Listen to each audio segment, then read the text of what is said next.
A very, very happy new year to all of you. The year 2020 was bleak and dark, but at some levels also gave us hope. It started with Shaheen Bagh, which taught us many things, including how to peacefully resist. It taught us all to unite against hate and demonstrate peacefully. The same lessons are being given to us by the farmers of Punjab as the year ended. All like-minded, non-communal forces are supposed to stand resolutely together is the message. And that is what we are trying to do through these series of lectures. We have tried to bring before you a variety of scholars with myriads of views, but one thing in common, an impartial look at our past and a secular look at our present. We have just one message: unite against hate, stand with truth. And this can be achieved by appreciating our past. Hope this year turns out to be a better year than the one just gone by. On the very first day of the new year, we have all assembled for the 21st lecture of the Aligarh Society of History and Archaeology, that is ASHA, and Ganga Jamni. We are welcoming the year by having with us a very well-known historian of our country, Professor Harbans Mukhia. Who doesn't know him? I just don't know what to say for his introduction, for he needs none. I will just say he is the Harbans Mukhia. He, along with the likes of Romila Thapar, is one of the founding members of JNU, at least the Faculty of History out there. He is the one after whose name the feudalism debate is known, the pioneer of works in new history in India, the editor of the French studies in India, the author of myriads of books and monographs like Exploring India's Medieval Centuries, Issues in Indian History, Perspectives of Indian History, Historians and Historiography during the reign of Akbar, The Mughals of India, apart from many edited works. His Was There Feudalism in India is perhaps the most well-known paper which he has written, at least the most popular of them. For 23 years, he was representing Indian scholarship in Paris. He was a visiting fellow at British Academy, London in 1993, and senior visiting fellow in Leiden in 1997. He held the Homi Bhabha Fellowship between 1979 to 81. He was also UGC National Fellow 1991-93. There are many other such things which he had in life. He is one of the most fiercely secular historians who have always opposed communal and fascist forces. His voice was one of the first to rise when certain elements within the Archaeological Survey of India tried to communalize certain excavations at Bir Chabili Tila at Fatehpur Sikri, and they tried to obfuscate the facts with Anup Talao diggings within the palace complex. I was subsequently assigned the job of checking it out and report on it to the Indian History Congress. Till date, his is a strong voice against the Hindutva forces in India. Though I never studied from him, I, being at Aligarh and a student of Irfan Habib, Professor Irfan Habib instead, I have had the fortune of having him as my MPhil examiner, and then the honor of having a paper published in a volume which was edited by him I mean, the edited book which he did, The History of Technology in India, Volume 2, which was published in 2012. On a more personal note, he was also a member of the Indian History Congress Committee, which chose my book for the Muhammad Habib Best Book Award for 2013. Welcome, sir. Today, Professor Mukhia will speak on making sense of Abul Fazl and his narrative. Over to you, Professor Mukhia. Thank you very much, Professor Nadeem Razavi. Nadeem to me. Very kind of you to have given such a long introduction and such a what shall I say, flattering introduction to me. I have been studying history for the last, studying and writing and speaking on history for the last 6 decades now. That's my chief qualification, the length of my dedication to the study of history, and done my bit for it to the best of my ability. Thank you very much for recognizing this effort of mine for a secular history. For I think a good history is by itself secular history. History doesn't have to be secularized in order to make it secular. Any good history, comprehensive history, multi-sided history by itself becomes secular, and that's the kind of history I learned, and that's as a student and as a young teacher, and that's the kind of history that I've tried to teach. Anyway, very happy new year to all of you. Let's hope that this year is not only healthier, but also healthier socially and politically for the country, and perhaps for the rest of the world. Let's also celebrate the fact that there is some hope in some hope in the resistance that is now occurring. It first occurred, as Nadeem mentioned, in Shaheen Bagh, magnificent form of resistance, and now it's occurring on the gates of New Delhi and New Delhi. So there is some hope there. That brings us some hope, and let's hope that this resistance will survive the assault that's constantly being thrown at it. Let's hope that it will survive and revive the India that we dream of.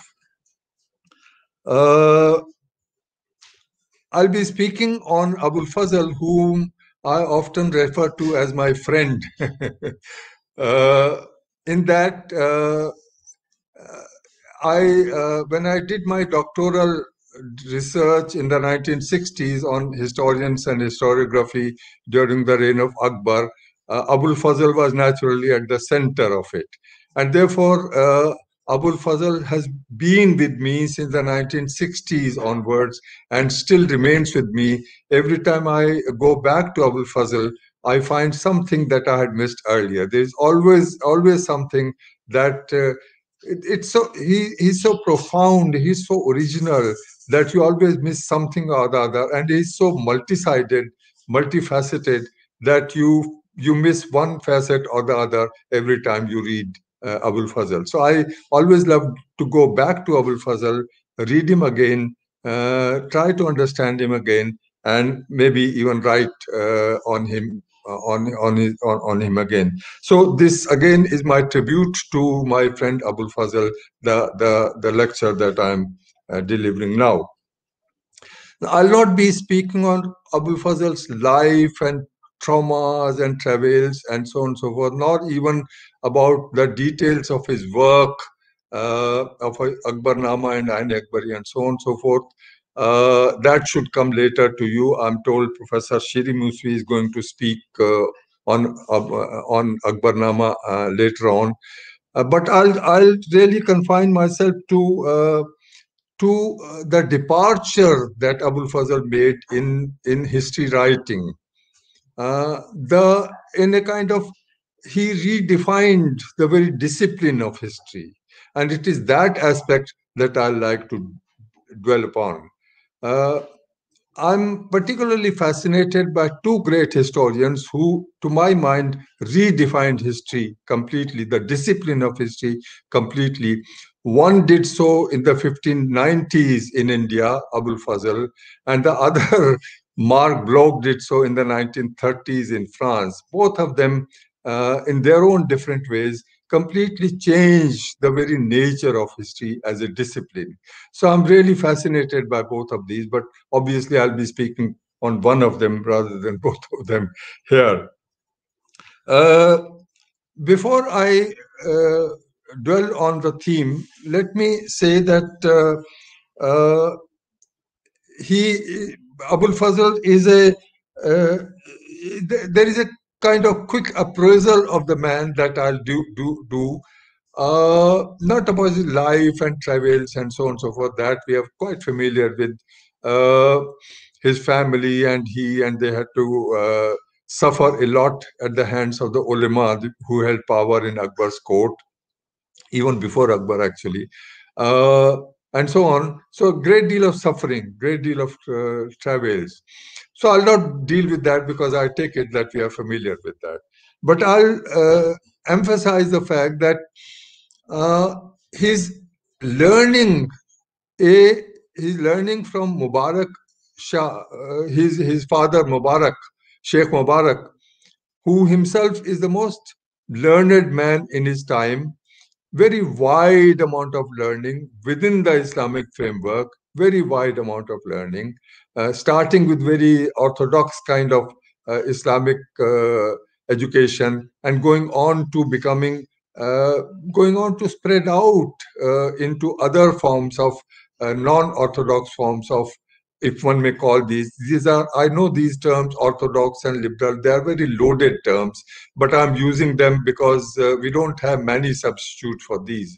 So I'm using them within, with qualifications within inverted commas. So he went on to what I would to become what I would call, in the modern terminology, a liberal Muslim intellectual, Sheikh Mubarak. His sons, he has 7 sons, but 2 of them are prominent, Faizi and Abul Fazl. Abul Fazl learned, he got his early education from his father, naturally. But it became very clear early on that he was not satisfied with the kind of learning he had, kind of education he had received from his father. He, in a way, expresses this dissatisfaction. He had great respect, naturally, great respect for his father and his and his learning and his erudition. But nonetheless, he expresses, in a way, silently, quietly, expresses his dissatisfaction with the kind of education he had received from his father. He was very restive with that. He says in Akbarnama, he contemplated escapades, sometimes into the discourses with the sages of Mongolia, Khita, at others with the chosen ones of the hills of Lebanon, sometimes with the lamas or Jogyan of Tibet, at others with the Pardes of Portugal. I'm sorry, with the Padres of Portugal. Sometimes with the Parsi priests and the scholars of Zendavista. I was tired of the masters of vanity and vindictiveness in my own land. Now, when he's referring to masters of vanity and vindictiveness, he's obviously not referring to his father, but generally the kind of education that prevailed, the system of education that prevailed, and the kind of education he learned, education he received from this system. So he was very restive with these. And these highfalutin terms that he uses, he wanted to go to Lebanon and Padres and so on and so forth. These are not purely fantasy terms. These are not sort of, merely his what shall I say, his, vague vain terms. He was not using them in vanity. He was sincere about it. He really did go out to learn, to pick up an enormous amount of learning from many sources. One can one can guess the amount of erudition he had received, he had obtained, really, from just one look at the table of contents of volume 1 of his Ain-e-Akbari. It's sort of breathtaking. The range is huge, breathtaking range. Anywhere from the concepts of sovereignty to origins of metals, specific gravity, nature of colors, art of painting, the harness of elephants, exact revenues from each district, divisions of the army, mansabdars, court etiquette, what not. I mean, it's a amazing kind of range of themes that he covers in the Akbarnama and the Ain-e-Akbari, especially Ain-e-Akbari. So it's a huge amount of learning. It's almost unlimited amount of learning that he obtained through his own efforts, mainly through his own efforts. So he was not just being vain about or pretentious about his desire to go here and there to pick up knowledge. He was actually pursuing knowledge with a very great intent, with a very great sincerity. Now, it's interesting that he was able to vanquish the adverse ulema in the Ibadat Khana of Akbar.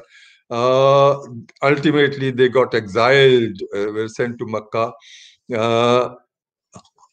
Ultimately, it was a complete triumph of Abul Fazl and others also, but Abul Fazl mainly over the ulema, the ulema who had such enormous power in the court of Akbar. It's not merely Abul Fazl's learning that that vanquished them.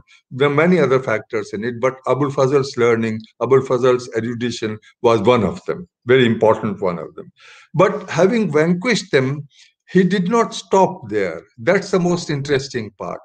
He did not stop there. He went on expanding his scale and his sphere of education, of his learning. He just went on with that. And that is what is clear from the kind of some of the themes that I mentioned that he covers in the Akbarnama and the Ain-e-Akbari. So in a way, one could say that his education or his learning was not directed towards one given end, and having achieved that end, he got stale.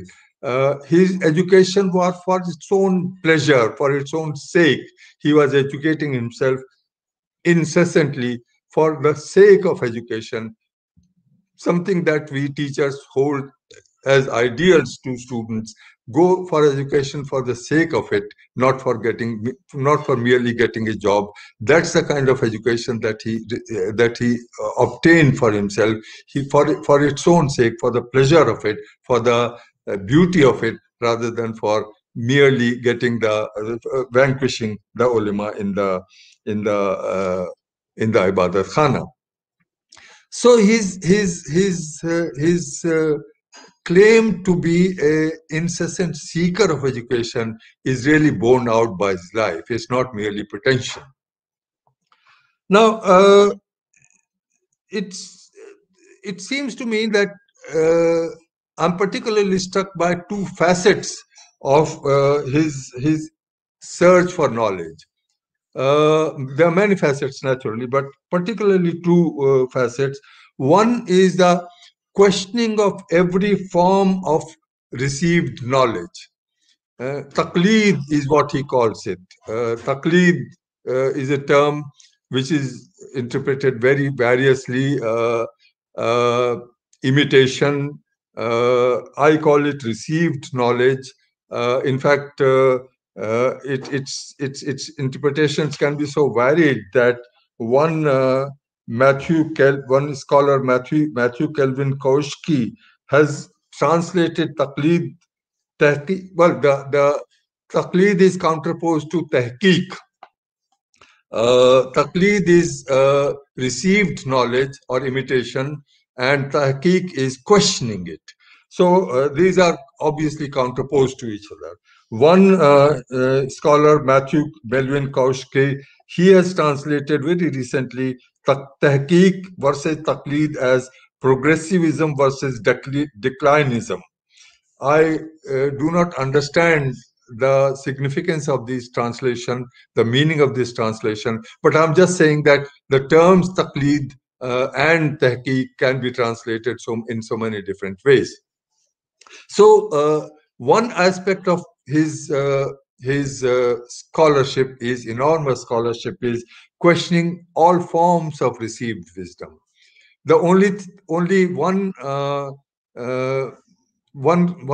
one thing he does not question is the existence of God, surely. But short of questioning the existence of God, he questions virtually every form of received wisdom, taqlid. And the other aspect, fascinating aspect of his being, of his education, of his scholarship is eclecticism. His eclecticism is absolutely charming, absolutely fascinating. He goes hammer and tong on taqlid in most of his writings. He completely keeps on challenging taqlid, received wisdom all the time, in virtually everywhere. But particularly, he challenges it in the very short, brief, but largely neglected manuscript called Munajat-e Abul Fazl. Munajat-e Abul Fazl was edited, and parts of it were translated by Professor S.A. Rizvi and published in the Aligarh Journal, I think 1950s, 52 or something. So it's available in its Persian text, not translated so far, some excerpts translated, but it's an excellent text to to give you an idea of his incessant questioning of received wisdom, but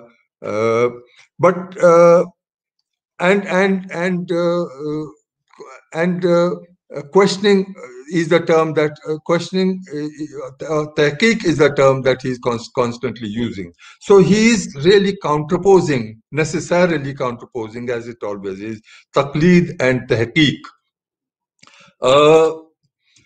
However, let us also understand that this counterposition of taqlid and tahqiq is confined almost entirely, not almost entirely, to affairs of religious and religiosity. It does not go into a scientific kind of reasoning, scientific kind of questioning of received wisdom. It's a questioning that is confined to what is known, what is received about religion, and what can be what can be questioned about that knowledge about, or received knowledge about religion. So it's not a scientific questioning, it's a questioning within the confines of religion and religiosity. Let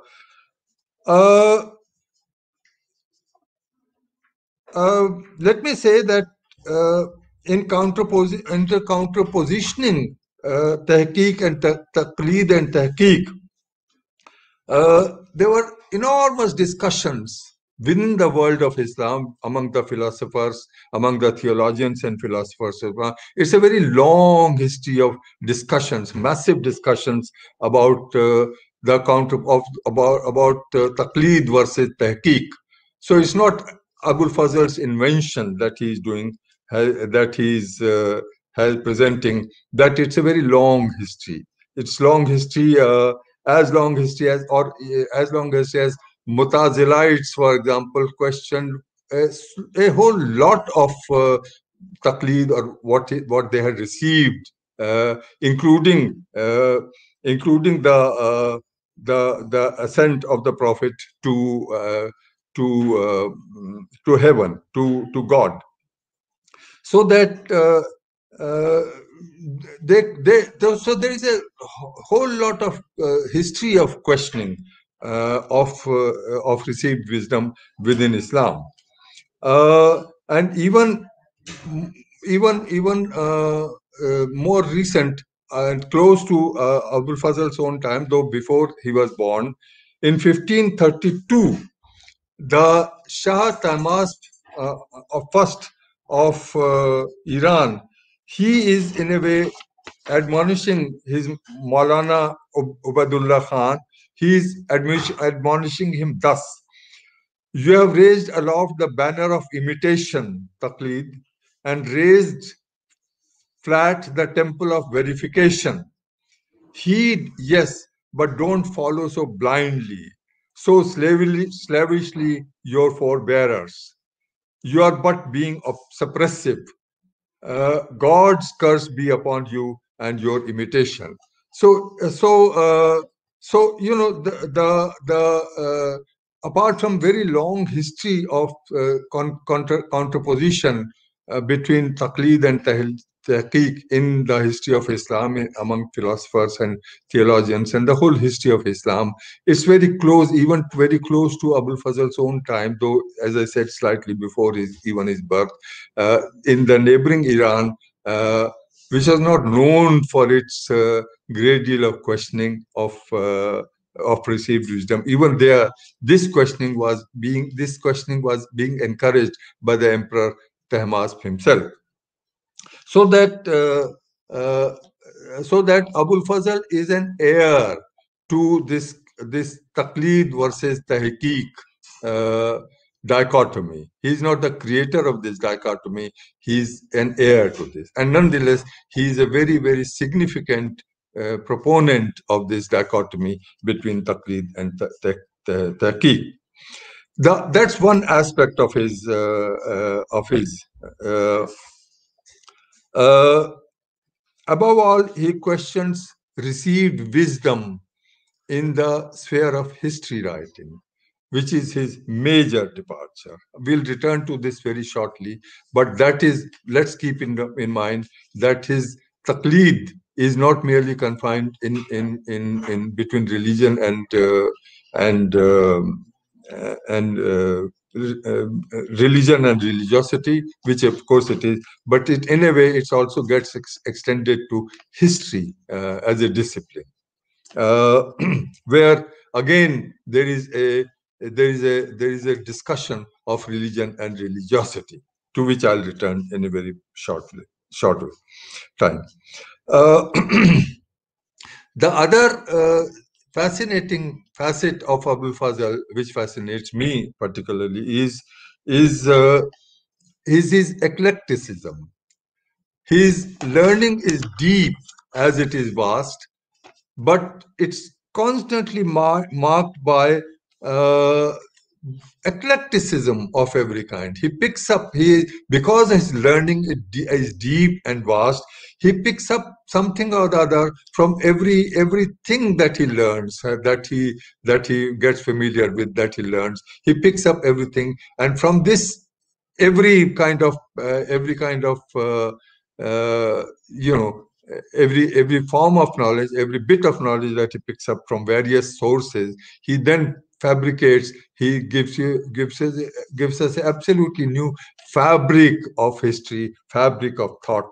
It's not merely a repetition of what he has learned, but it's a new creation in his hands. That is so fascinating.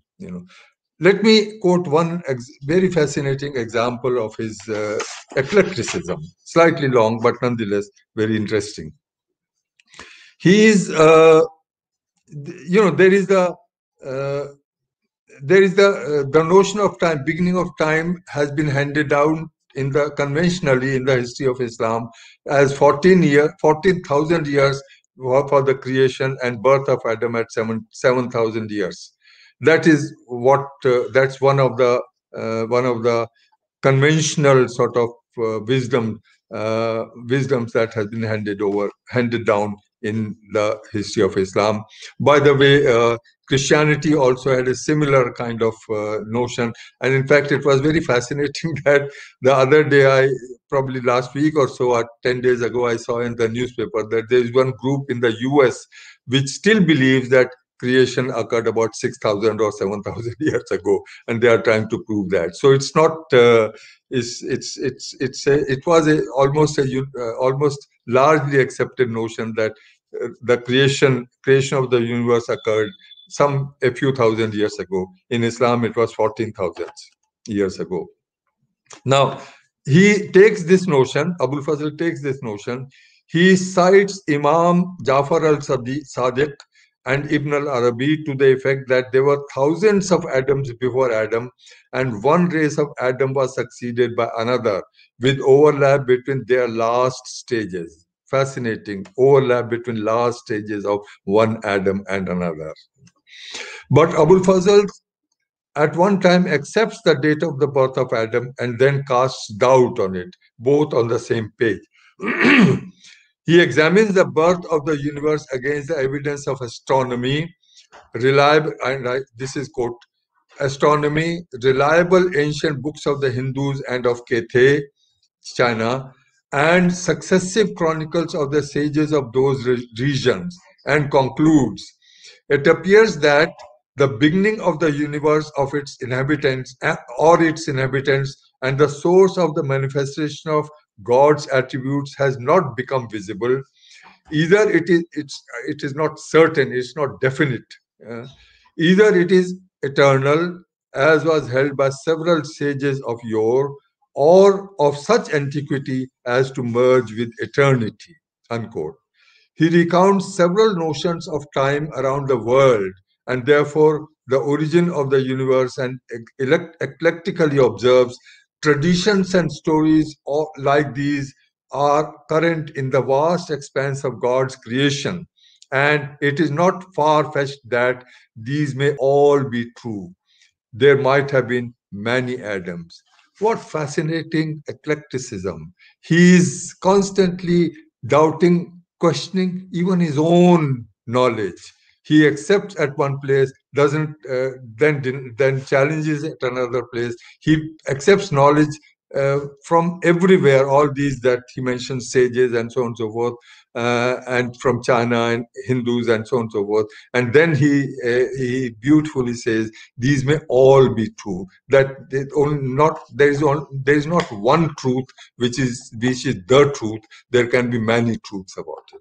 So it is this eclecticism of Abul Fazl which is fascinating. So these, one is his questioning, and the other his questioning of received wisdom, and the other is his eclecticism of acceptance of knowledge from various sources, and creating a new fabric out of this knowledge.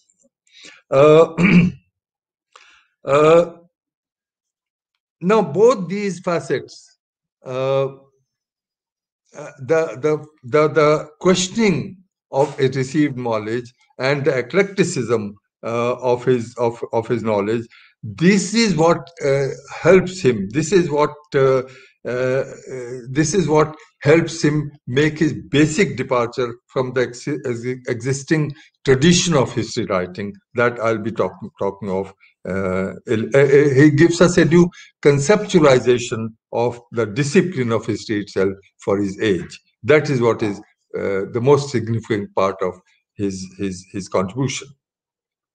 Now, medieval Indian history writing was a part of the in the Persian language, that is, it had a very strong Islamic link necessarily.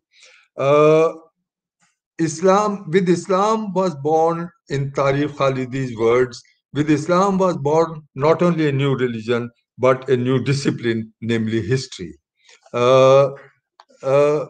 Franz Rosenthal, in his classic book, The History of Muslim History Writing, says that the word Tarikh for history, Tarikh for date, yes, but Tarikh for history is not mentioned either in the Quran or in the Hadiths.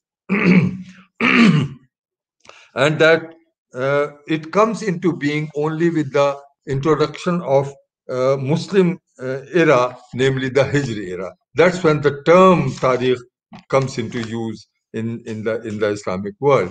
So the notion of history as a discipline, there were genealogies, there were family histories, all that was there, but the notion of history as we understand it did not exist before the coming of Islam.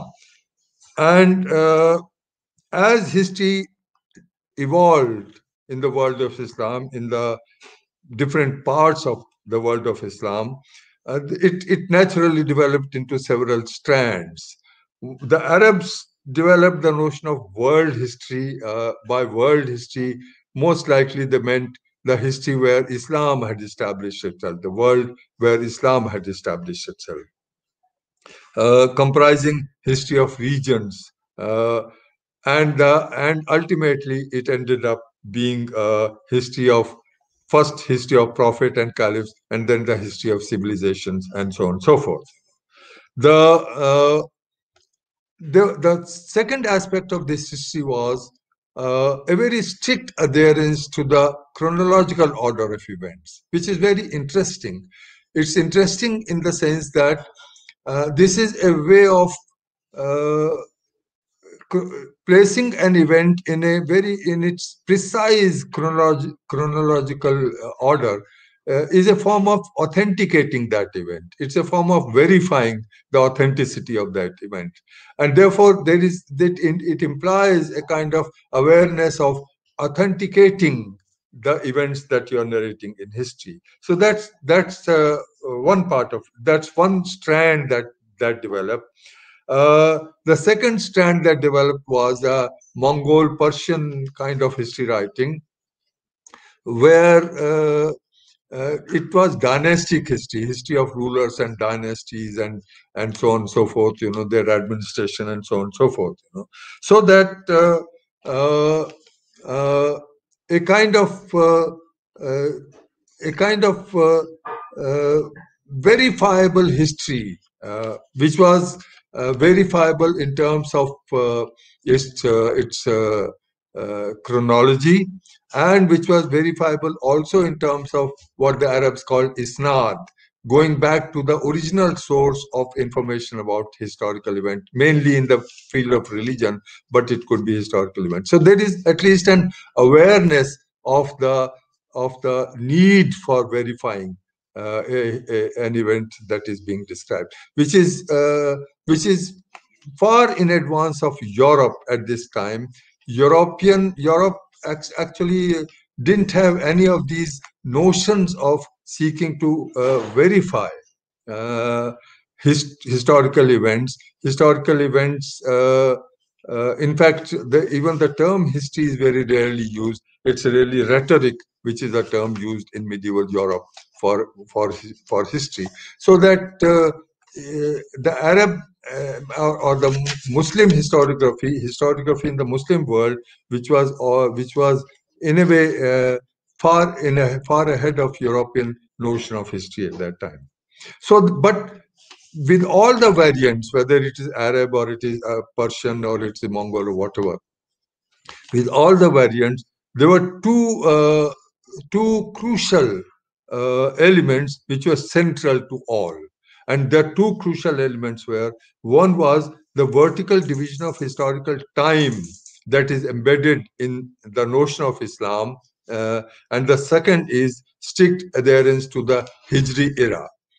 The vertical division of historical time that I'm speaking of implies, as we all know, the division of time, historical time, before the birth of Islam, which was the time of ignorance and savagery. Jahiliya is a time. This Jahiliya is, of course, is not related to mundane world. Its Jahiliya is related to the concept of God and so on and so forth. But nonetheless, there is a notion of Jahiliya, ignorance or savagery, before the birth of Islam, and after the birth of Islam, there is the light of Islam, with which history really begins. So this vertical division of time before Islam, before the birth of Islam, and with the birth of Islam, that division of time, Jahiliya and post Islam, that division of his time, that division of historical time was, and the adherence to Hijri era, these two elements were common to all history writing in the whole of the world where Islam prevailed and where histories were written, including in India. Now, the very format of these histories was, you start with the praise of Allah, naturally. Then you go to Muhammad, praising Muhammad.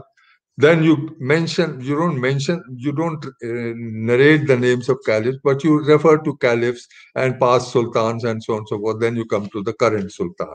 That's the kind of format that's usually followed throughout medieval Indian writings. Therefore, the political descent of the current ruler is traced through the Islamic lineage. The current ruler is the successor to the past rulers who were successor to the caliphs, who were successor to Muhammad, and so on and so forth. So that the political descent is traced through the Islamic lineage. Does this make medieval Indian history? I'm not talking of Abul Fazl at the moment. We'll come to Abul Fazl, but which is an exception. But does this make medieval Indian history? Does this link with Islam make medieval Indian history a branch of theology? Peter Hardy had, in 1960, in his influential book Historians of Medieval India, proposed that history writing in medieval India was a branch of theology, certainly. There was some bit of questioning of it, but recently, once again,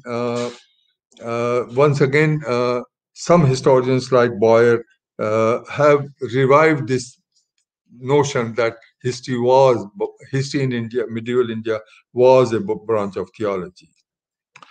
I'm not very sure of this. One, to assume that history in medieval times, India or anywhere else, including Europe, could be very strictly demarcated from religion, any association with religion, theology or no theology, any association with religion, and religion is automatically translated as or understood as theology in these contexts. So any disassociation of any demarcation of history from religion in the medieval world, context of medieval world, anywhere in the medieval world, was almost an impossibility. This demarcation of history as a kind of secular, unquote unquote, secular discipline, as opposed to theology and religion, is a very recent phenomenon, hardly 200 years old, and not everywhere. So it's a very recent phenomenon. To understand, to expect medieval Indian historians to have demarcated this and gone on for a kind of to disassociate, to disengage history from what they call theology or religion and try to make it a secular discipline is, I think, asking for the impossible. It's very anachronistic kind of expectation. In fact, the most secular, so-called secular, I'm not using the word very happily, but the most secular historian like Abul Fazl,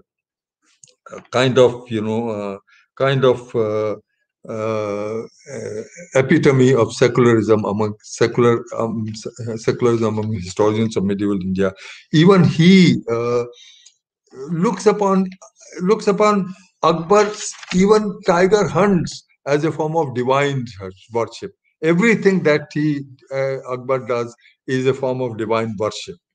So that to expect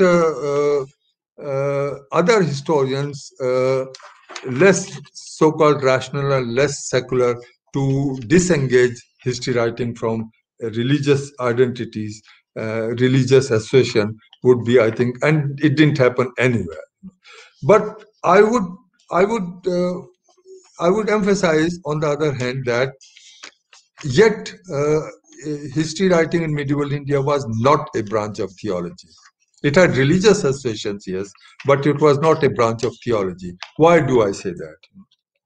I think one has to go by how causation of historical events, what is the causal explanation of these events took place. Or let me illustrate this with two examples.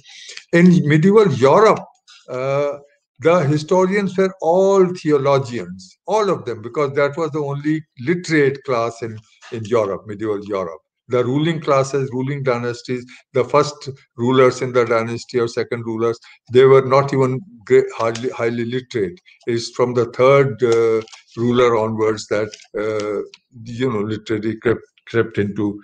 The literate class was the church fathers, the clergy, and therefore not only were they sitting in the church while writing histories, but their very ideology, their very mindset, their very mindscape is attuned to theology. They think in terms of God, God's will. God's will is the cause of all events.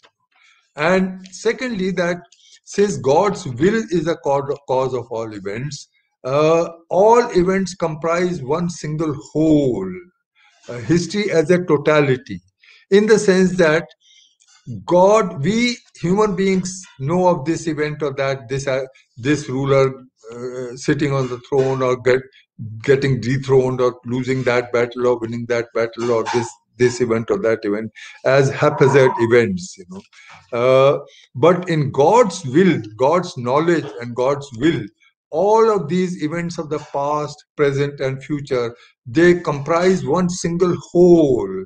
They are not disparate events. They are one single integrated whole. And that is why all events are described, history is described as an unfolding of God's will. In medieval India, not only were the historians courtiers, but that's not the most important part. The format is very different. The format is that each event is described as a single independent individual event, unrelated to any other event. The very format is, in this year, this event took place, that event would be narrated. And having narrated that, completed the narration of that event, they would go on to say, and another event that took place in this year was this. So no event is related to other events. And therefore, each event is a single individual independent event, unrelated to other events. So there is no pattern of history. There is no one single whole of history that is being unfolded. How these events take place is the unfolding of human will, particularly rulers' will. This ruler is very strong. Alauddin Khilji was very strong, so he went and conquered so much of territory. Firoz Tughlaq was very weak, so he didn't go out too often, avoided war, and so on and so forth. So that the very format of these events, format of this narration, debars it from becoming a manifestation of God's will, notwithstanding that you often refer to God as we often refer to as we often say, Inshallah, this will happen, or it has happened, or whatever.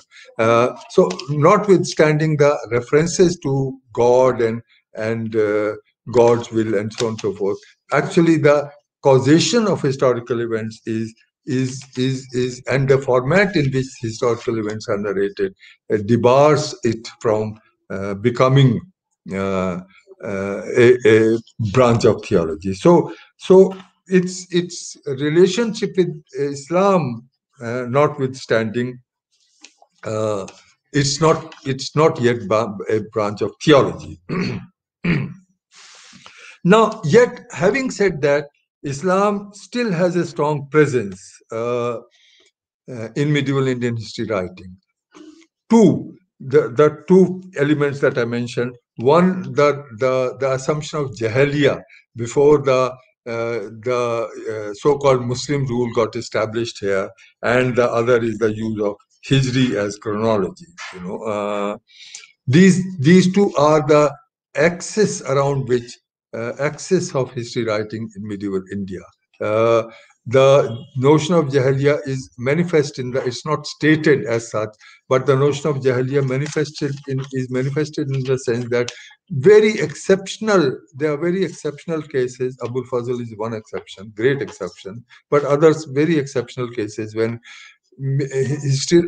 historians of medieval India explore or write about history prior to the establishment of Muslim rule in India. Very, very exceptional. For them, that's Jahiliya. That's the age of ignorance. History really begins with the coming of the Muslim rule. And the second is the use of Hijri era as the chronological framework.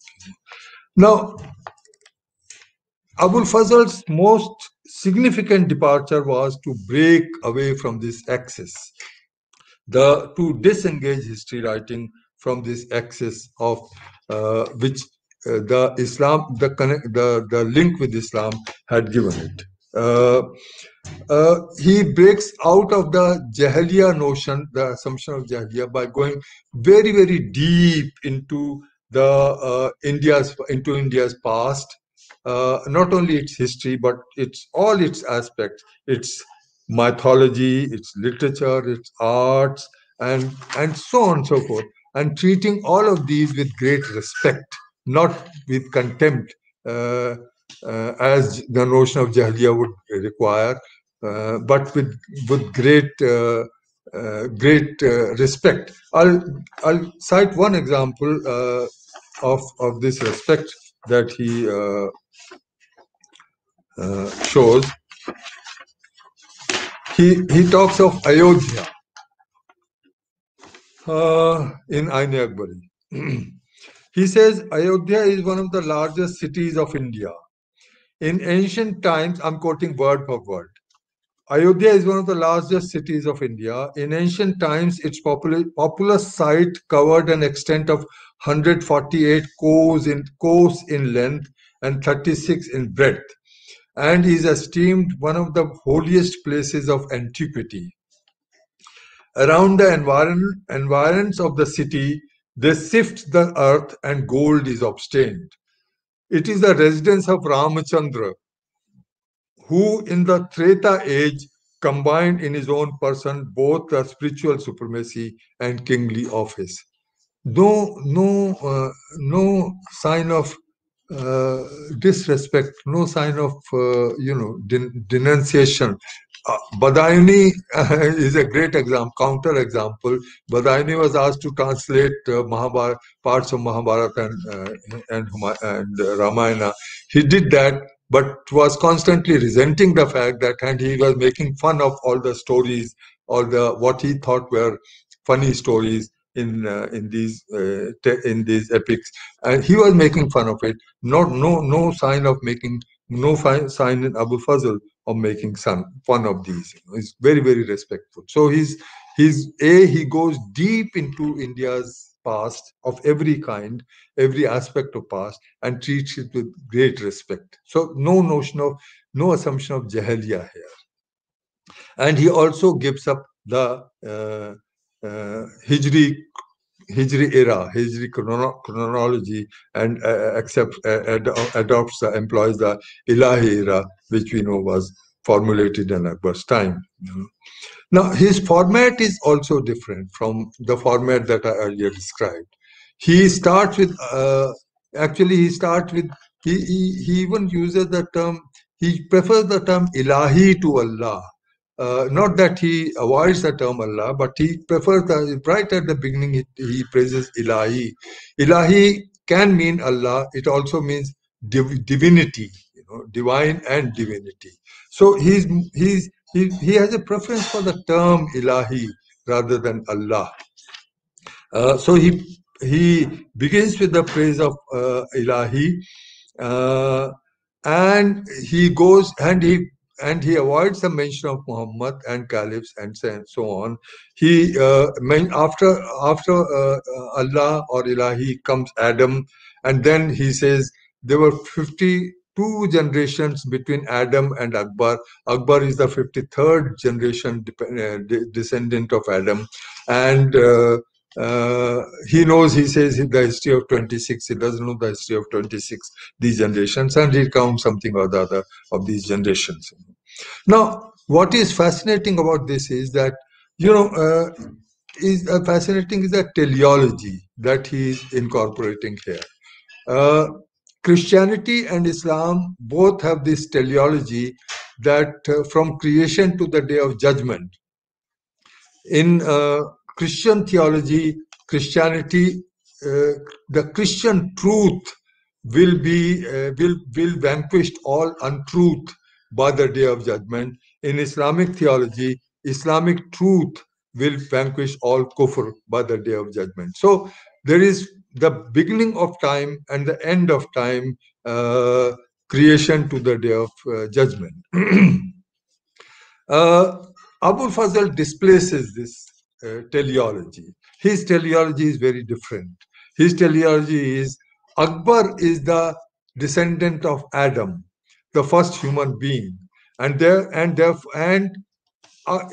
is the sort of he is a kind of fulfillment, unlike the Christian and Islamic fulfillment of their teleology. Akbar is the kind of fulfillment of the birth of humanity from Adam down to his time. So that his teleology is a substitute for the Islamic teleology, which is part of the other historians' thinking. So it's a different teleology altogether. So Akbar then becomes his political descent is not through the Islamic lineage, but through human lineage, through the lineage of humanity. He is the 53rd descendant of the first human being, and therefore he is not a Muslim ruler per se, but he is a ruler of all humanity. He is a universal ruler. This which by itself takes away any kind of denominational predilection of a ruler, of having a preference for one sort of group of people over another for reasons of their identity. So that if he is a Muslim ruler, then he would naturally have predilection for Muslim part of humanity. If he is a ruler of all humanity, then he is devoid of this kind of partisanship towards any segment of his. He's a ruler of all humanity. Let me say that what Abul Fazl was attempting in India, almost at the same time, Azar Kaiwan was attempting in Iran. He was also disengaging history writing in Iran from Islamic lineage, Islamic axis, and taking time back to Sasanian and beginning the history from Sasanian rule rather than from Islamic rule. So that he and they were familiar with each other. So that what Abul Fazl was doing in India was very, very significant, but it was not exclusive. It was also there in another part of the world where Muslims were rulers. This was also happening. I would therefore suggest that it was Abul Fazl's combination of vast learning and his eclecticism which created an alternative encompassing intellectual architecture for not only for history but also for the state, primarily for the state. Uh, uh, let me say that vast amount of learning does not necessarily lead to an alternative to questioning received wisdom and positing an alternative to received wisdom. Vast amount of learning can also lead to reinforcing received wisdom. And the best example of this is Al-Ghazali, whose enormous amount of learning, unsurpassed amount of learning, led to putting a lid on any kind of questioning of the wisdom that he had received, or the wisdom that the so-called Islamic orthodoxy or Orthodox Islam had given. So it can lead to one or the other. And of this architecture, alternative intellectual architecture, Sulaykul was the centerpiece of this architecture. Sulaykul is usually understood as a kind of establishment of peace between Hindus and Muslims. That's not the only meaning of Sulaykul. In fact, Rajiv Kindra has recently elaborated the many meanings of both Sulh and Sulaykul, many meanings of it, transcending the Hindu and Muslim the problematic. And in fact, Abul Fazl himself mentioned that as a result of the Sulaykul formulation of Sulaykul, even giants and Brahmins who were constantly at loggerheads with each other, even they established peace among themselves. Now it was an alternative to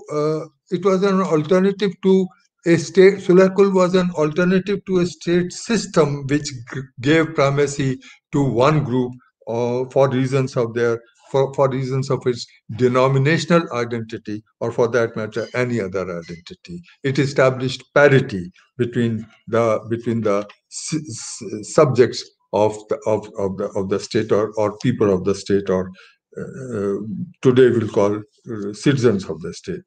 Now, Abul Fazl uses very beautiful terms he goes poetic about it, uses the term ever flowering garden, the four-cornered garden, etc. He even calls it at one place the sweet wine of harmony. Although if he was a good connoisseur of wine, he wouldn't have known that. He would have known that, should have known that sweet wine is not the best kind of wine. But anyway, that's just for fun. So that he's visualizing a kind of alternative worldview that he's created, and the worldview which became the ideology of the state. There has been a great deal of writing on Sulaykul, especially its inspirations. Rizvi a long time ago had traced the inspiration for Abul Fazl Sulaykul to Eastern illuminationist philosophy, Sufi philosophy of Sohrawardi. He had also traced it to Ibn al-Arabi's pantheism and so on. Abbas Amanat, Iranian scholar, emphasizes, he virtually seeks to establish that the only source of inspiration for Abul Fazl's, or at least predominant, probably even only source of inspiration for Sulaykul is the Nuqtawi messianic agnostic philosophy of Iran, the Nuqtawis, who defined, who is a form of pantheism, that all the world consists of different. It originated with the nukta, with a point, and it's a world consisting of various points of various kinds, and each point has equal validity. So there is no superiority or inferiority of one point one point which leads to existence over another. So Nuktavi agnostics, as he calls them, he believes that they are the primary source of inspiration for Abul Fazl.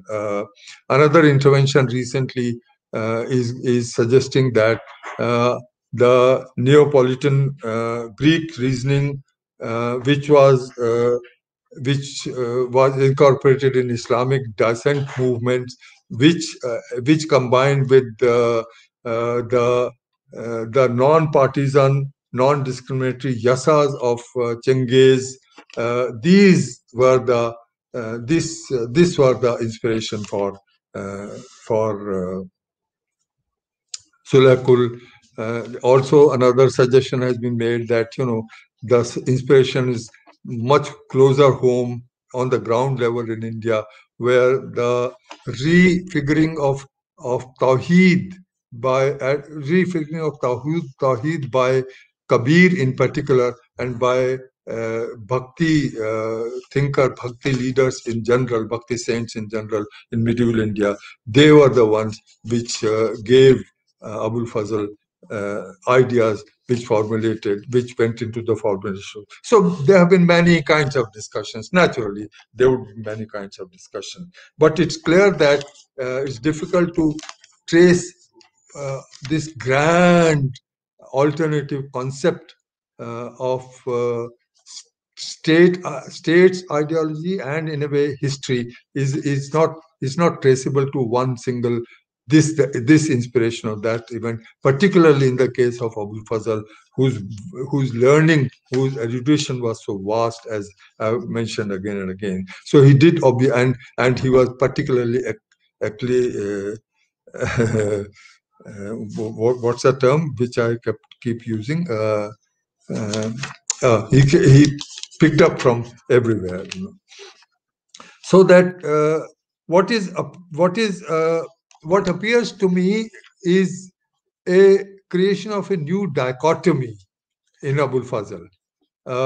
I come back to the notion of religion and religiosity here. It appears that here is a creation of a new dichotomy. The existing dichotomy is between denominational religions, Hinduism, Islam, mainly these two. Christianity also come in, but could come in, but it's hardly present there. So mainly between two religions, Islam and Hinduism, with two rival concepts of God, true rival forms of worship of God, and so on and so forth. So that this is the dichotomy, existing dichotomy. The dichotomy that Abul Fazl seeks to create, it's a dichotomy that also evolves at the ground level in the thinking of the Kabir, is a dichotomy between a universal religiosity versus denominational religions, a universal God versus denominational gods, Allah and Ishwar.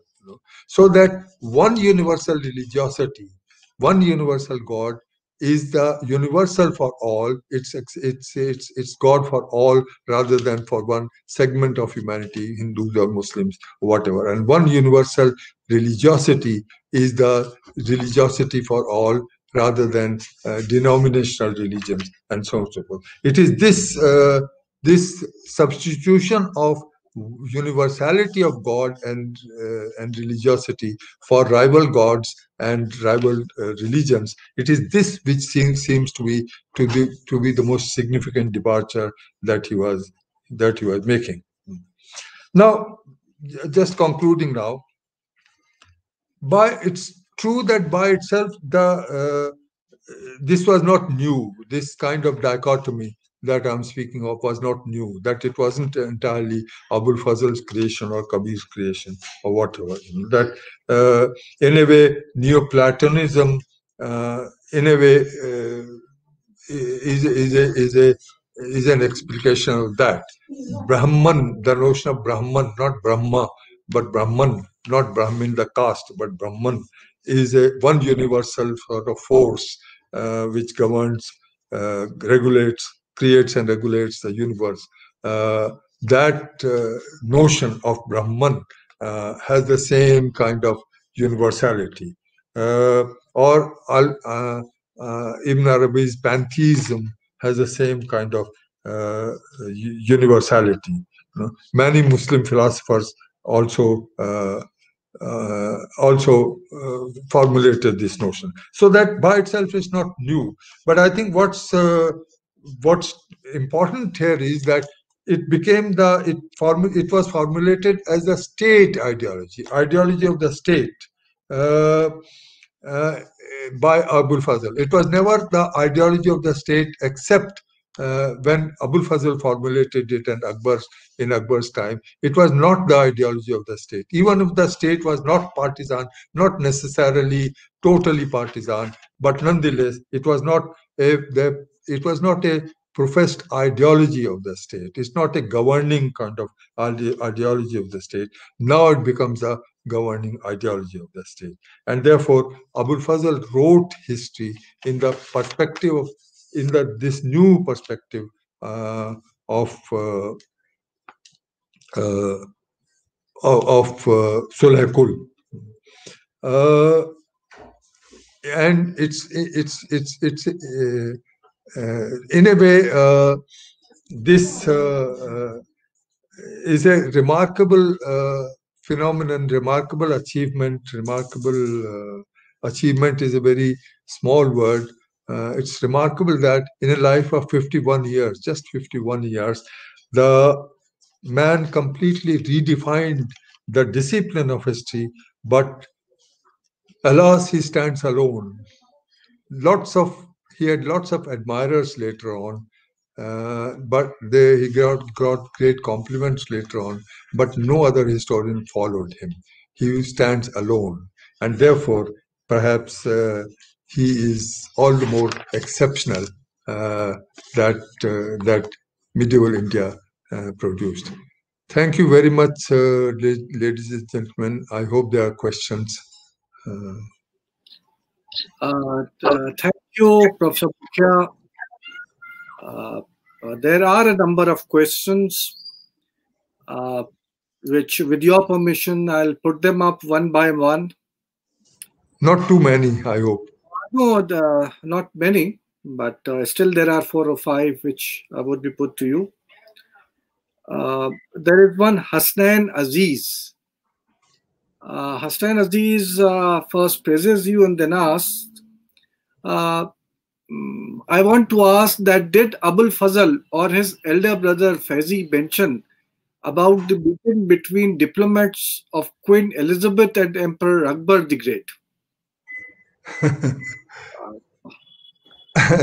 Well, actually, I thought my discussion was not about these. I thought my discussion was about the ideas rather than this. So I don't know. I can't say because I've not checked this. So I can't answer this. There is a question by Zainab Naqvi. Okay. Was Abul Fazl a Mehdavi? Okay. Yeah. Okay. Bearing on the fact that he vanquished the Muslim clerics at the Ibadat Khana, since they are so tied to the minorities within the Muslim religion, the rebellion may then stem from some personal experience as well. Well, Zainab, thank you. Was Abul Fazl a Mehdavi? I can't say yes or no, because he was charged, Sheikh Mubarak and his family was charged with being Mehdavis, and they were persecuted for being Mehdavis in before Akbar's time and during Akbar's time, early part of Akbar. So they were being accused of being Mehdavis, but then they were not.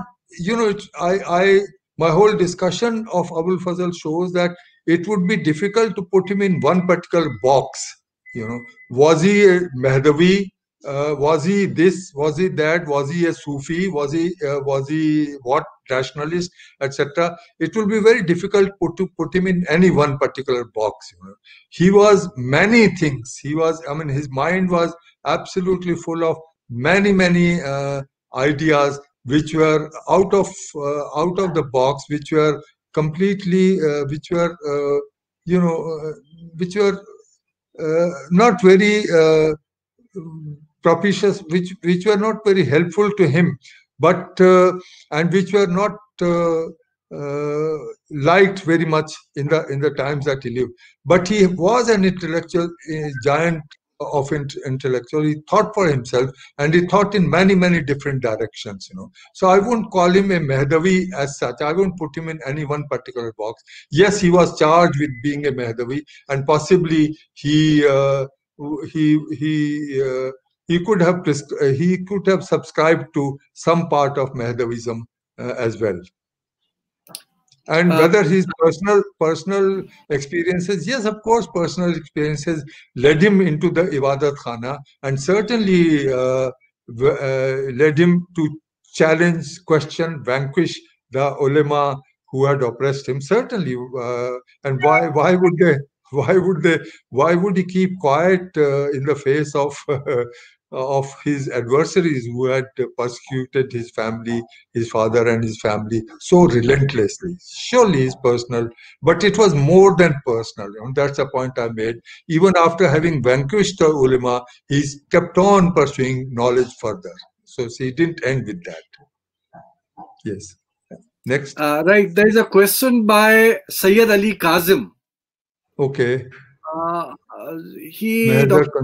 Dr. Kazim asks, how far do you see the similarity between Mahzar conceptualized by Abul Fazl and Mehna instituted during Mamun's period in order to persecute those who didn't agree with the Mu'tazilite philosophy?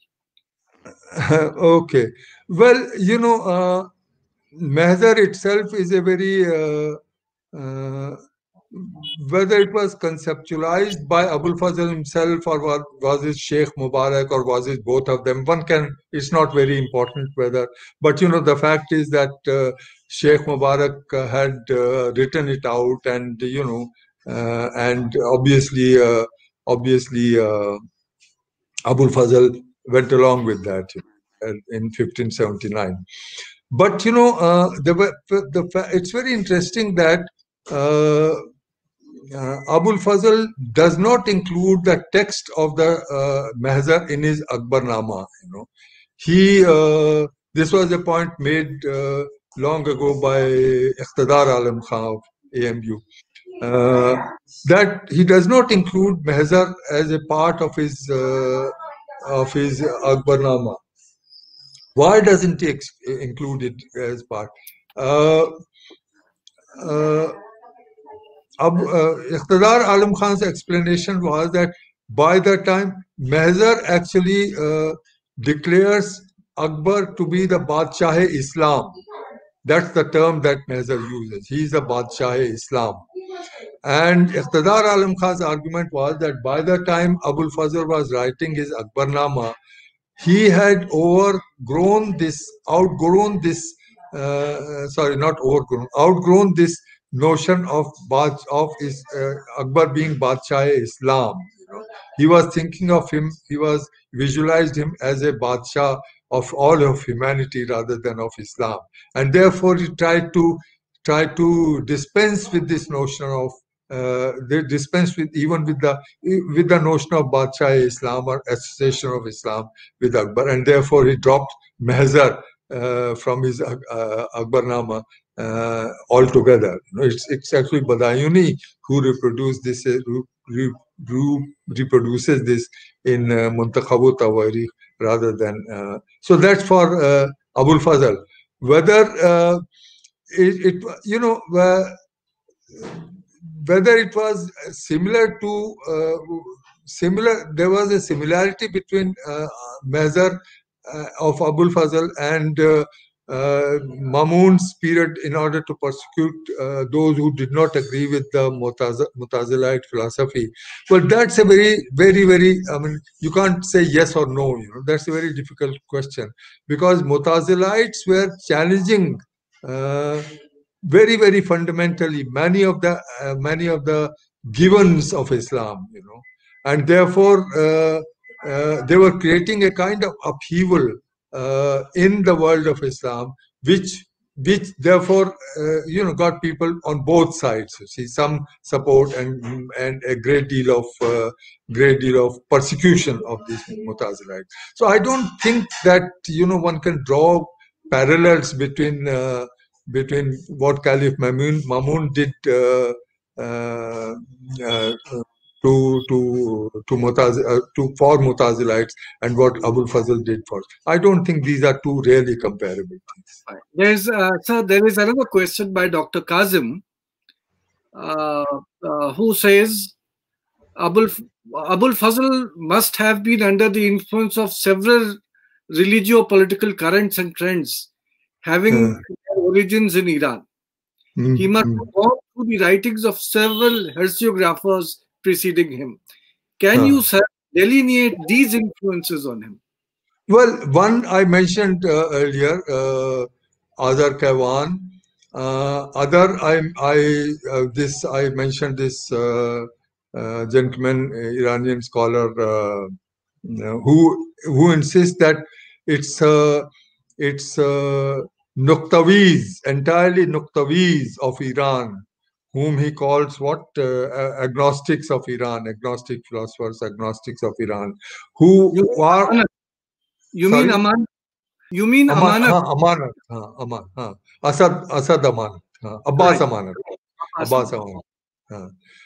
Who argues that nothing doing except Nuktavis, there is no other influence. He doesn't talk of. He casually mentions Ramananda and Kabir and so on, just casually in half a line. But he really says that is the Nuktavi philosophy, Sufi philosophy, of which takes philosophy and humanity beyond Islam. These are his terms, beyond Islam. Nuktavi philosophy takes philosophy beyond Islam. It is this alone which is responsible for the evolution of Solar Kul in Abul Fazl's mind.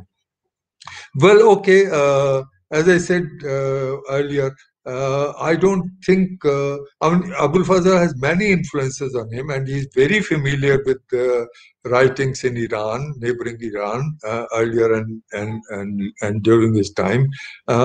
He's very familiar. He's very willing to. I would Sharif Amli particularly.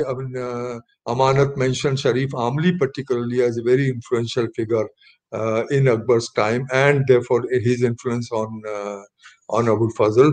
All that, yes, I would take all that, and Abul Fazl having a very open mind, I'm sure he would be, because there is also a great deal of similarity between Nuqtawi philosophy of pantheism and the pantheism that Abul Fazl is propagating, and the pantheism of various other kinds, that including Kabir's, including Bhakti movements, pantheism, So there is a pantheism of great varieties.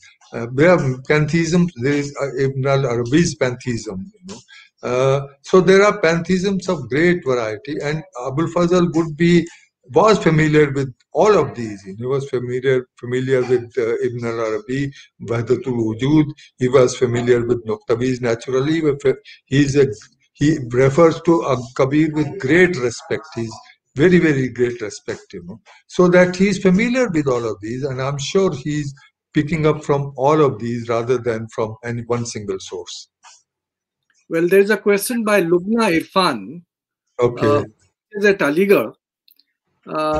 She says, "Thank you, sir, for bringing to light intriguing details. I want to ask, when we are writing history today and using the text written in the theological framework as sources of information, how do we approach them in order to not merely reproduce their notion of history and time?" Well, okay. Well, In fact, you use the word theological within inverted commas, which is good, because I was constantly denying the theological framework of these, even Islamic, yes, but not theological, connection. So these are not theological frameworks. But then, you know, you have to use you have to do two things. One is to pick up the factual information from these, uh, which are which you pick up for your work. But equal important is when they are putting in their so-called theological or religious or Islamic perspective on it. You have to understand that perspective. You have to analyze that perspective and disengage, and to not only understand that, but even present that perspective as their perspective. This is how they understood it, and this is how we understood the same sort of facts. So all there are no I mean, there are facts, of course, but fact is not a sacrosanct kind of. The notion of facts as objective reality is long dead and gone. Facts are not objective facts. Facts are human creations. All facts are human creations, and therefore they have a perspective behind them, and therefore this perspective has to be understood and analyzed. We used to call Indian history, we used to divide Indian history into Hindu period, Muslim period, British period at one time. And not until very recently, when I was a student in the second half of the 1950s in Delhi University, the terms that were used were ancient, medieval, and modern, but the basis was the same, Hindu period, Muslim period, British period. So that we understood history in terms of Hindu, Muslim, and British. That's what James Mill had taught us. Then we began to use the term ancient, medieval, and modern. Why did we use? I mean, not only for the same period, but period began to change. So ancient period was no longer from beginning to Harshas, and medieval no longer from Mahmud of Ghazni or Muhammad Ghori to Aurangzeb, and so on and so forth, and modern period from 1765. It was no longer that, medieval India began about 8th century and ran up to the 18th century. Why? Because the meaning of ancient and medieval changed. The meaning of these terms were good for useful for dynastic history. One dynasty came, another dynasty came, and third dynasty changed, and so on and so forth. The regimes changed, and the ruling dynasties, religion changed, and so on and so forth. That is how James Mill taught. But when we understood when we tried to explore social change, economic change, socio-economic history, as we called it, technological change in trade relations, change in money economy, then these periods became irrelevant, So that when you study, when you today study ancient, medieval, and modern, the meaning of the word ancient, medieval, or modern, or the meaning of the word Hindu, Muslim, and British period, you try to understand the meanings embedded in these words. Try to and project and bring it to the fore the meanings of these words as they were perceived in their historical context, in their historical time. So that meanings of words keep changing. Mughal Empire. What is the meaning of the word Mughal Empire? Was Akbar the emperor of Mughal Empire when he ascended the throne with 2 districts consisting of his empire? Was Bahadur Shah Zafar the last Mughal emperor? His empire being restricted to Lal Killa, Red Fort. Was he really last Mughal emperor? How many of these were actually Mughal emperors, from Babur to Bahadur Shah Zafar? How many of them were actually, and even the term Mughal, for example, was disliked by the Mughals. They never In fact, there is no history done in the medieval period, which is history of Mughal.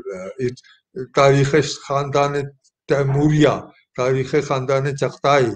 These are the or Shah Jahan Nama or Akbar Nama.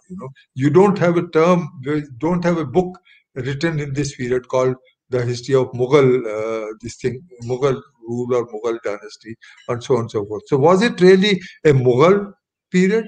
Was it really an empire? Was it really a Mughal empire? So I mean, I'm saying all this to understand the context in which these terms were used, whether by medieval Indian historians earlier, or by modern historians of medieval India or modern India or any other, or by us in the 22nd century, 21st century using these terms. The meaning of these terms in their context has to be understood and explained, rather than either accepting these or rejecting these straight away. So I would like you to, I suppose you are a young student, I like you to go into the history of each term, the perspective behind the history of each, behind the use of each term in its particular context. That will give you a much sounder understanding of the history that they have written, than really either denouncing them for using these terms or, or upholding these terms as such. Sorry for this long answer to a short question. Well, we learned a lot from this answer of yours. Now, going from this question of a young scholar to that of a senior alumnus of Aligarh, he is a non-historian, Raziuddin. He says, Raziuddin says, so based on this departure from the axis, should Abul Fazl be genuinely called as the first secular historian of medieval India? No, I don't like this stuff. Secularism was unheard of in why medieval India.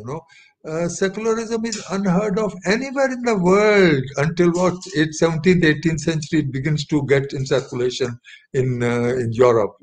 Who had heard of secularism in medieval Europe, or was medieval Europe secular? Was medieval India secular? Who was a secular historian or secular person in medieval times anywhere? So I think let's not use these modern anachronistic terms, transplant them back into the medieval times. But having said that, I think once again we try to understand that Abul Fazl did try to depart from this axis that I have talked of, which doesn't make him an irreligious or anti-religious. I mean, a point I made earlier, that Abul Fazl's, in fact, even in a recent paper I wrote, it's called A Rationality Immersed in Religiosity. Reason and religiosity in Abul Fazl's work. His rationality is actually immersed in religiosity, not religion, but religiosity. So it's far from rational in the sense of being anti-religious, as the conflict, the dichotomy between religiosity on one hand and rationalism on the other hand is a European notion, which a post-Renaissance, post-Reformation, post-Enlightenment notion. In other contexts, in medieval India, there is these are not dichotomous to each other. See, in fact, this so-called rationality of Abul Fazl is deeply immersed in his religiosity rather than his anti hostility to religion. So that don't call him medieval, because if you call him secular, then you call everybody else what communal. they are not being either communal or secular. I mean, that's not their problem. That's our problem, whether they were communal or secular, or to look at them as communal or secular. Each one of them had a particular perspective to give, which today we call secular or communal, but very inappropriately. We have to understand their perspective, their differences of opinion, and within each, it's not as if all communalists. Badayuni, if Abul Fazl was instrumental in throwing the ulema out of the Akbar's court, so was Badayuni. Badayuni was an orthodox mullah, Mullah Abdul Qadir Badayuni. He also helped Akbar to get rid of these orthodox ulema, Sheikh Abdul Nabi and Makhtumul Mulk. So that these categories of communal and secular are very sort of very what shall I say, fluid category. They are not strictly defined category. They are very fluidly, and let them remain fluid. You see, so that you can understand their meaning in their context. I think. Sir, there are a lot of questions, but I would just put up one or two more before we end. Because, sir, in our program, many non-historians also join in. Yeah, fair enough. Yes. Queries. For example, there is a query by Mehru Jafar, who is a journalist. Abul Fazl's idea of one universal God, one divine ruler, but what about believers? Were they encouraged to believe in one same God and ruler, or encouraged to believe diversely? Well, yeah, good question from a non-historian. Yes, there were, Abul Fazl's notion of Solakul, etc., is essentially a political notion. It's meant for the state to be neutral as far as religious identity of its courtiers is concerned. It's really meant meant for the courtiers and nobles and so on and so forth. Where the state patronage is operating, so that it's really has a very limited scope. It is really at the ground level. It is really Bhakti saints, particularly Kabir, whose notion of one universal God is far more effective at the ground level, far more effective in the sense that far more socially accepted at the ground level. And I have one probably wild theory that, it's a very interesting fact that after 550 odd years of so-called Muslim rule in medieval India, we come across one communal riot, the first communal riot that took place. Communal riot, as we understand it in our terms, communal riots that occur about 500 times a year under the aegis of secular constitution of India, secular state. There is first communal riot in medieval India in 500 odd years is in 1714 in Ahmedabad. Prior to that, there is no communal riot. There is a lot of bloodshed on the battlefields and so on. But no communal riot, as we understand it, between common Hindus and common Muslims. That's 1714, 7 years after the death of Aurangzeb. There is a communal riot. How is it that while lots of blood is being shed on the battlefield between Hindus and Muslims, between Hindu rebels or Hindu combatants and Muslim state and so on, how is it that there is so much of social peace? There is no communal rioting. I think my explanation is that it is precisely the acceptance of this universal God, one God on one religiosity, but more than one religiosity, one God at the social level, that is responsible for maintaining this social peace. And this has become a common language down to this one universal God both excludes the rival gods like Allah and Ishwar and includes both of them like Ishwar Allah Tero Naam Sabko Sanmati De Bhagwan. It is it's accept in everyday life we reiterate this. There is only one God. There are many paths of reaching God. God resides inside us. God is inside us. We are all kind of sons and children of God and so on. All of this language is a common day language that we still use. This was the language given to us by the Bhakti saints, particularly by Kabir, Ramananda, but particularly by Kabir in the popular language. At the social level, yes, this idea of one divine, one universal God has been accepted, and it preserved peace for long time, and it still preserves peace. Now it is under great threat, but it still has preserved peace for a long time. But not at the political level. It was meant only to cater to the nobles and the courtiers and so on and so forth. They did not many of them accepted it, unfortunately.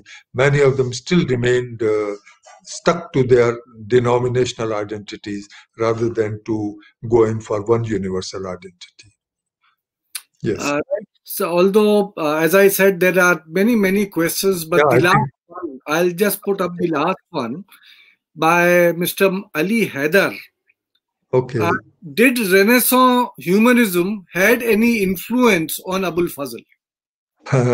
Well, no, I'm not sure. No, I don't think so. I mean, Abul Fazl was aware of what he called the Alame now, the New World, and he was obviously familiar with the Christians who were in Akbar's court. But these Christian Jesuit missionaries, they were not the representatives of Renaissance anyway. They were actually the opposite. They were resisting this kind of Renaissance kind of questioning of their religious orthodoxy. So he was aware of Europe, but he wasn't. I don't know. I mean, as I said, his contact was only with these European Jesuits and so on, but not with European thinkers. That contact came a little later. By Shah Jahan's time, a lot of European thinking had percolated down into Persian language in India, but not in Abul Fazl's time. At any rate, his Renaissance had, I said a little earlier, had counterposed in a way, religion and religiosity on one hand, and rationality on the other hand. What they call Greek rationality, but nonetheless rationality. Abul Fazl doesn't counterpose these. Abul Fazl absorbs his kind of rationality within the framework of his understanding of religiosity, universal religiosity. That is his rationality rather than the Renaissance kind of rationality. And that's how I see it. Yes. Sir, thank you. There is a last question by Chalita Fennell, who is an economist. Okay. Chalita Fennell. While Abul Fazl was a unique chronicler of his times, would you still regard it as appropriate to use his statistical records as the basis for analyzing the characteristics of Akbar's India? Well, statistical records, well, you have a better authority to speak on it forthcoming, Professor Shiri Muswi.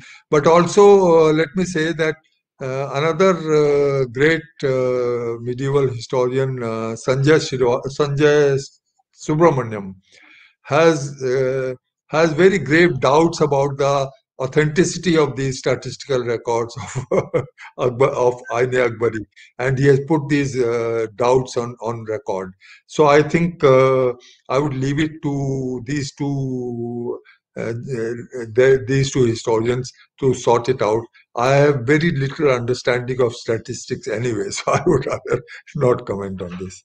Yes, thank you very much. Yeah. It has been a real pleasure to hear you. And as you yourself announced that very soon we would be having a second lecture on Abul Fazl, and that is by yet another very renowned scholar of medieval Indian history, Professor Mukhia, who would also be speaking in the next week on a very similar topic, that is on Abul Fazl. Today, sir, I mean, the type of things which you told us, about from where Abul Fazl derived his ideas. More than that, I mean, I really appreciate and thank you for telling us all that universal religiosity rather than denominational religiosity became the ideology of the state. Denominational religions, yeah. Yeah, Universal yeah. So that I think religiosity versus religions, yes. the religions. Yes. That I think is something that all of us should remember. Thank you very much, sir. I Okay. really thank you, and you must be quite tired because it is almost 2 hours that you have been along with us. I won't take much of your time. Thank you very much. Thank you. Thank you indeed. Thank you very much, all of you. Yes. Thank you. Shagufta, Yes. any